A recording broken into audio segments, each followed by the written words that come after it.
नमस्कार दोस्तों, welcome to Aurus academy. आज मैं आपके सामने एक बहुत इंपॉर्टेंट टॉपिक पर बात करने वाला हूं, which is how to make your studies more efficient.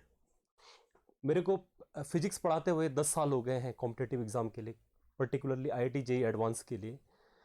उस बेसिस पर मेरा जो एक्सपीरियंस रहा है, मैंने जो चीज़ देखी है कि इट इज़ द जो ये सेल्फ स्टडी होती है, ये सबसे इंपॉर्टेंट रोल प्ले करती है ना। यही डिफरेंस क्रिएट भी करता है। क्लास में तो सभी लोगों को एक जैसी चीज़ें पढ़ाई जाती है, उसमें से कुछ लोग एक्सेल करते हैं। तो जो लोग एक्सेल करते हैं वो घर पे जाके जो सेल्फ स्टडी करते हैं, उनका पढ़ने का जो तरीका होता है वो थोड़ा डिफरेंट होता है, वो साइंटिफिक होता है। तो वो कौन सा मेथड है, उसके बारे में मैं आपके साथ कुछ चर्चा करना चाहता हूँ। तो एक एक करके देखते हैं। देखिए, पहले तो मैं आपके सामने कुछ प्रॉब्लम्स बताता हूँ। ये वो बातें हैं जो बच्चों ने अक्सर मुझसे पूछी हैं, या मैंने जो ऑब्जर्व किया उनको कि उनको किस किस चीज़ में प्रॉब्लम्स आती है। तो सबसे पहली प्रॉब्लम आती है स्टडी मटेरियल सेलेक्ट करना। आप कोई भी एग्जाम की प्रिपरेशन कर रहे हैं, फॉर एग्जांपल आईआईटी जेईई की आप प्रिपरेशन कर रहे हैं, तो मैंने देखा है कि बच्चे अक्सर उनको 10 जगह से एडवाइस लेते हैं, तो 10 लोग उनको 10 डिफरेंट किताबें रेफर कर सकते हैं। तो बच्चे के दिमाग में ये रहता है कि शायद मेरे पास ज़्यादा बुक्स होंगी, ज़्यादा स्टडी मटेरियल होगा तो मेरी प्रिपरेशन ज़्यादा होगी। ये बात सही नहीं है ना। जो भी, तो इस पर मैं बताऊंगा आपको कि स्टडी मटेरियल हमें कैसे सेलेक्ट करना है। दूसरा होता है कि जो कुछ हमने पढ़ा है उसको हमें रिटेन करना है, क्योंकि जैसे मैं जेई का रेफरेंस ले रहा हूं, ये बातें सारे एग्जाम के लिए ट्रू रहेंगी क्योंकि मेथोडोलॉजी सेम रहने वाली है। अब आप 11th क्लास से आपने पढ़ना शुरू किया, 11 12 2 साल आप पढ़ चुके हैं, आपको 12th के एंड पे जेई एग्जाम लिखना है, तो पूरे 11 12 2 साल में आपने जो कुछ पढ़ा है वो सब जेई एग्जाम के टाइम पे आपको याद होना जरूरी है। इसलिए तो आपका प्रॉपर रिवीजन कैसा हो ताकि आपने जो कुछ पढ़ा आप उसको रिटेन कर पाओ। तीसरी प्रॉब्लम आती है कि जो हमारी प्रॉब्लम सॉल्विंग स्किल्स है, क्योंकि जितने भी ये एग्जाम है ये सब एप्टीट्यूड बेस्ड एग्जाम है, इसमें आपसे न्यूमेरिकल्स पूछे जाते हैं। तो हम अपनी प्रॉब्लम सॉल्विंग एबिलिटी को कैसे इन्हेंस करें, कैसे उस पर काम करें। और last but not the least is the your seating capacity, कि आप, क्योंकि आपको मालूम होगा कि मैं आपको जेई का रेफरेंस इसलिए ले रहा हूं क्योंकि मेरा फर्स्ट हैंड एक्सपीरियंस है उसमें, है ना। जेई का एग्जाम है, उसमें जेई एडवांस वाले दिन आपको 3 3 घंटे के 2 पेपर होते हैं। तो कंटिन्यूअसली 3 घंटे तक आप कंसंट्रेट होकर न्यूमेरिकल सॉल्व कर पाओ, उसके लिए आपको पहले से प्रैक्टिस करनी पड़ती है। तो ये सारी समस्याओं का समाधान क्या है, इस पे ही मैं चर्चा करने वाला हूं एक एक करके।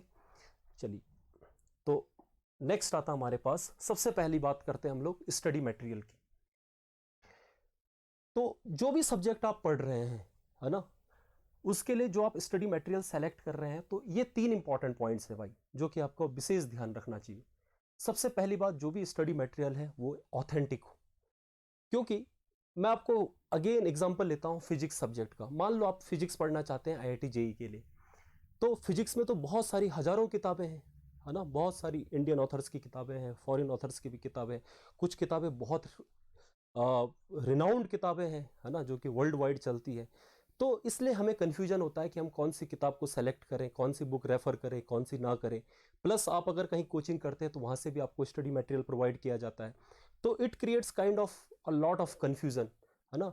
हम लोगों को बहुत मुश्किल हो जाता है ये सेलेक्ट करना कि हम कौन सी बुक रेफर करें या कोचिंग के स्टडी मटेरियल से करें। तो जो भी आप स्टडी मटेरियल रेफर करें उसमें वो ऑथेंटिक ऑथेंटिक होना चाहिए, है ना, वो एरर फ्री होना उसका मस्ट है। सेकंड आता हमारे पास, वो रिलेवेंट हो एंड टू द पॉइंट हो सकता है कुछ स्टडी मटेरियल बहुत शानदार है, बहुत पॉपुलर है, बट हो सकता है कि आप जिस एग्जाम की प्रिपरेशन कर रहे हैं उसके लिए रिलेवेंट ही ना हो। मैं एक छोटा सा एग्जांपल बताता हूं। आप लोगों ने सबने एक बुक का नाम सुना होगा, आई इरोडोव, है ना। बहुत फेमस और बहुत ही बढ़िया किताब है वो फिजिक्स की। उसमें लगभग 2000 के आसपास प्रॉब्लम्स हैं। बट आप देखोगे ना, उसमें जो रिलेवेंट सेक्शन है, आप अगर जेई की बात करो तो रिलेवेंट सेक्शन जो 50% प्रॉब्लम्स है ना, वही आपके लिए जेई के लिए रिलेवेंट है। 50% से ज़्यादा क्वेश्चन जो हैं वो, तो ये जो किताबें आप सॉल्व करो तो ये कभी हमेशा किसी ना किसी की गाइडेंस में करो, अपने मन से ऐसा मत कर लेना। इसी तरह से और भी बहुत सारी किताबें हैं। आप अगर रैंडमली मार्केट से किताबें खरीद कर उनको सॉल्व करने लग जाओगे तो आप शायद खो जाओगे एक टाइम के बाद, है ना। तो हमारा जो स्टडी मटेरियल है वो रिलेवेंट होना चाहिए और टू द पॉइंट होना चाहिए, जिस एग्जाम की आप प्रिपरेशन कर रहे हैं उसी से रिलेटेड होना चाहिए। और नेक्स्ट, जो कि सबसे important, it must be a comprehensive study material, ताकि एक बुक काफ़ी होती है, एक स्टडी मटेरियल काफ़ी है। किसी भी एग्जाम को आपको क्लियर करना है, क्योंकि ये जो सब्जेक्ट का टेस्ट नहीं है ना। देखो, एक किताब से, एक स्टडी मटेरियल से आपको कंसेप्चुअल क्लियरिटी आ जाएगी। ऐसा नहीं होता कि आप 10 किताबें अलग अलग सॉल्व करोगे तो आपको ज़्यादा चीज़ें सीखने को मिल जाएंगी। ये सारे, जैसे अगर मैं physics, chemistry, math, science subject की बात करूं, they all are very logical, है ना, और कंसेप्चुअल सब्जेक्ट्स। तो आपको एक किताब जरूर रेफर करो जो आपको रेफर की जाती है, वो भी किसी के गाइडेंस में आपको, है ना, और उस पर स्टिक करो और उस पर बेस्ड शानदार वाले प्रॉब्लम सॉल्व करो, है ना। ये बेसिक है पहला। तो सबसे इंपॉर्टेंट पार्ट है हम स्टडी मटेरियल हमारे लिए सेलेक्ट करना। नेक्स्ट आता है जो कुछ आपने पढ़ा है, चाहे आप बुक रेफर कर रहे हो या आपको जो स्टडी मटेरियल मिला हुआ है, आपने एक बार वो फाइनल कर दिया कि भाई मुझे यहाँ से पढ़ना है, ये पढ़ना है। अब जो कुछ आप पढ़ रहे हो, जैसे क्लास में आपको जो क्लास हुई है ना, टीचर ने आपको बहुत सारी बातें पढ़ाई, क्लास में आपको समझ में आ गया, तो उसमें बहुत इंपॉर्टेंट हो जाता है कि जो कुछ आपको पढ़ाया गया है उसके आप प्रॉपर नोट्स बनाइए। ठीक है, नोट्स मेकिंग एक आर्ट है जो कि हर इंडिविजुअल टू इंडिविजुअल पर वेरी करती है। ये नोट्स आपको अपने खुद के लिए बनाने हैं। ये टाइम के साथ आपकी नोट्स मेकिंग एबिलिटी बढ़ती जाती है। आप जितने इंटरेस्ट के साथ, जितनी इंटेंसिटी के साथ क्लास अटेंड करोगे और सीखने की कोशिश करोगे, आपके नोट्स ऑटोमेटिकली अच्छे बनते जाते हैं। ठीक है, दूसरी बात आती है जो कि बहुत इंपॉर्टेंट है, it is daily revision. This is the, actually बोलते हैं ना कि सबसे इंपॉर्टेंट पॉइंट यही है किसी भी एग्जाम की प्रिपरेशन के लिए। मैंने आपको जैसे कि बताया, मैं अगेन जेई का एग्जांपल ले रहा हूं। आप आईआईटी जेई के लिए फिजिक्स पढ़ रहे हैं, आपको पता है कि पूरे 2 साल की फिजिक्स आपको लास्ट में पूछी जाने वाली है। तो आप पहले दिन से जो कुछ क्लास में पढ़ाया गया, मान लो आपकी 2 घंटे की क्लास होती है, तो ये मस्ट है कि आप घर जाकर एटलीस्ट 20 to 30 मिनट जो क्लास में पढ़ाया गया उसको उसी दिन घर जाके रिवाइज करो, है ना। क्योंकि जब भी हम किसी कंसेप्ट को डिस्कस करते हैं तो हम उस पर बहुत सारे एग्जांपल्स लेते हैं, बहुत सारे आइडियाज रहते हैं हमारे पास, तो वो सारी बातें हमारे लिखना पॉसिबल नहीं, बट घर जाके अगर हम उसी दिन रिवाइज करते हैं तो सारी बातें हम रिकॉल कर सकते हैं और उसी से हमारी अंडरस्टैंडिंग बढ़ेगी और तभी हमारा इंटरेस्ट भी बढ़ेगा। तो डेली रिवाइज करो, प्रॉपर नोट्स बनाओ। एक बार आपका चैप्टर कंप्लीट हो जाता है तो उसके बाद जो चीज़ें आपको ऐसा लगता है कि आप भूल सकते हैं या ये बहुत इंपॉर्टेंट थी, उसके आप शॉर्ट नोट्स भी बना सकते हैं। तो this was the second thing which is revision. Next आता हमारे पास problem solving, which is again a very very important part for any competitive exam. अब देखो, जो भी स्टडी मटेरियल आप सॉल्व कर रहे हैं, जो भी असाइनमेंट आपको मिला है, वो असाइनमेंट किस तरह का हो और हम घर पे कैसे प्रैक्टिस करें, है ना, ये 2 चीजें। तो पहली बात तो कोशिश आपको ये करनी चाहिए कि आप अनसॉल्व्ड प्रॉब्लम्स पे प्रैक्टिस करो। कई लोग क्या गलती करते हैं कि मार्केट से किताबें खरीद लेते हैं जिसमें कि सारे क्वेश्चंस का पूरा सॉल्यूशन दिया रहता है। कई बार अब जब घर में आपने प्रैक्टिस करना शुरू किया, आपने क्वेश्चन को रीड किया, आपको लगा अच्छा पता ही नहीं चल रहा, क्वेश्चन ही समझ में नहीं आया, आपने तुरंत उसका सॉल्यूशन देखा तो सॉल्यूशन देखकर आपको लगा अरे यार ये तो समझ में आ गया। इससे आपको ये इंप्रेशन आ जाता है कि आपको वो बात समझ में आ गई, जबकि बात यहाँ पर है नहीं। प्रॉब्लम को समझना, पूरी तरह से सही तरीके से प्रॉब्लम को समझना 50% क्वेश्चन को सॉल्व करने के इक्विवेलेंट है। तो ये भी टाइम के साथ ही इंप्रूव होता है। प्रॉब्लम रीड करना, उसको कंप्रहेंड करना, उसके बाद उस पर जो रिक्वायर्ड मैथमेटिकल इक्वेशंस है उनको अप्लाई करना, ये सब लर्निंग का पार्ट है। ये तब आप सीखोगे जब आप हर दिन घर पर इस तरह से ही प्रैक्टिस करो। तो अनसॉल्व प्रॉब्लम्स से ही आपकी लर्निंग होगी। सॉल्व्ड एग्जांपल्स के, है ना, वो 2-4 स्टार्टिंग जो क्लास में आपको बता दिए जाते हैं उतना काफी है। बहुत सारे क्वेश्चंस के सॉल्यूशन देखने के पीछे आपको नहीं जाना चाहिए। आपका प्रयास होना चाहिए कि आपको अनसॉल्व्ड, शायद यही कारण है कि एससीबी आपने सुना होगा, है ना, is the most reputed book in physics for IIT JEE, है ना। जबकि ऐसी मार्केट में बहुत सारी किताबें हैं जिसमें कि हर क्वेश्चन का सॉल्यूशन है और एससीबी से डिफिकल्ट लेवल के क्वेश्चंस भी है। फिर भी जितना आप एससीबी को खुद से करने पे सीखते हैं ना, उतना आप किसी दूसरी किताब को करने पे नहीं सीख पाते। उसका बेसिक रीजन यही है ना। तो अनसॉल्व क्वेश्चन सॉल्व करो, क्वेश्चंस के साथ आप जो स्ट्रगल करोगे उसी प्रोसेस में आपकी लर्निंग होगी। दूसरी important point, quality over quantity. Questions की जो क्वालिटी है ये मैटर करती है। आपने सॉल्यूशन देखकर मान लो 1000 क्वेश्चन भी कर लिए, है ना, और आप एक जैसे क्वेश्चन कर रहे हो 10-10, 15-15, उससे बेटर है कि आप अगर 50 क्वेश्चन कर लो, खुद से कर लो, डिफरेंट टाइप के जिसमें मल्टीपल कंसेप्ट मिक्स हो रहे हो, वो आपको ज़्यादा सिखाएगा, है ना।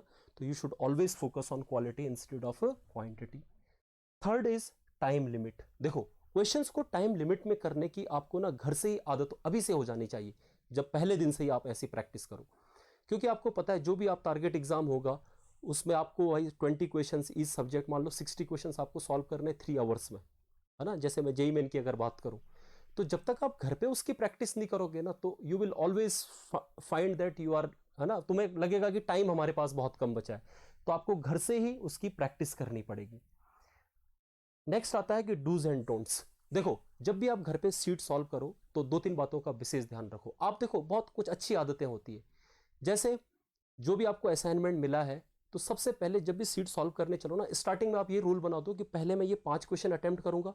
मान लो आपने शुरू के 5 क्वेश्चन सेलेक्ट कर लिए, आप ये रूल बना दो कि मान लो आपने हाफ एन आवर का टाइम डिसाइड कर रखा है कि आधे घंटे में मुझे ये 5 क्वेश्चंस अटेम्प्ट करने हैं।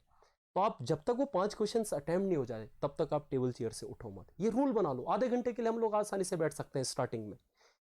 और वो 5 क्वेश्चन सॉल्व करते वक्त ऐसा भी हो सकता है कि मान लो आपने क्वेश्चन 1 सॉल्व किया, क्वेश्चन 2 पे आप अटक गए, उसके बाद आप उसमें जुगाड़ लगाने लग गए कि फिर आपने आंसर देखा यार आंसर मैच नहीं कर रहा है, फिर आपने आंसर को देखकर कोई नया तरीका ढूंढने लग गए, फिर उसके लिए किताब खोल दी, फिर उसके लिए थ्योरी खोल दिया, पता चला हाफ एन आवर आपका एक ही क्वेश्चन में चला गया, आपसे सॉल्व हुआ ना हुआ, वो फ्रस्ट्रेशन क्रिएट करेगा, है ना, इंटरेस्ट भी लूज हो जाता है और हमारे पढ़ाई से मन हट जाता है। तो रूल क्या है भाई, देखो, जैसे आपने अगर सोचा है कि मुझे ये 5 क्वेश्चन पहले अटेम्प्ट करने हैं, तो उन 5 क्वेश्चंस को सॉल्व करो पहले, उनके आंसर सभी मत देखो, आंसर सबके तब देखना जब आप पांचों के पांचों कंप्लीट हो जाए।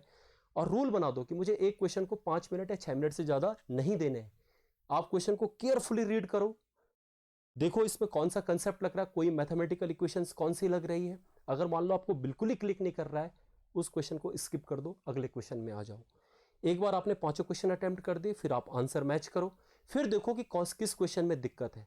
अब जिस क्वेश्चन जो आपसे सॉल्व नहीं हुआ है, इसका मतलब ये नहीं कि आप उसको इंटरनेट पे डाल, गूगल पे डाल के उसको सॉल्यूशन ढूंढने लग जाए, उससे फिर आप सीखोगे ही नहीं, है ना। बेटर क्या है कि आप उस क्वेश्चन को वापस से रीड करो, आप सोचो कि कहाँ गड़बड़ हो रही थी, उस कंसेप्ट, जिस कंसेप्ट पर वो क्वेश्चन आपको लग रहा है, उस कंसेप्ट को आप अपने नोट से रिवाइज करो, देखो कि यार कौन सा कंसेप्ट था। अगर आपने कोई मैथमेटिकल फॉर्मूला लगाया, है ना, उससे आंसर नहीं आ रहा, तो उस फॉर्मूले में क्या गड़बड़ है, उस कंसेप्ट में क्या गड़बड़ है।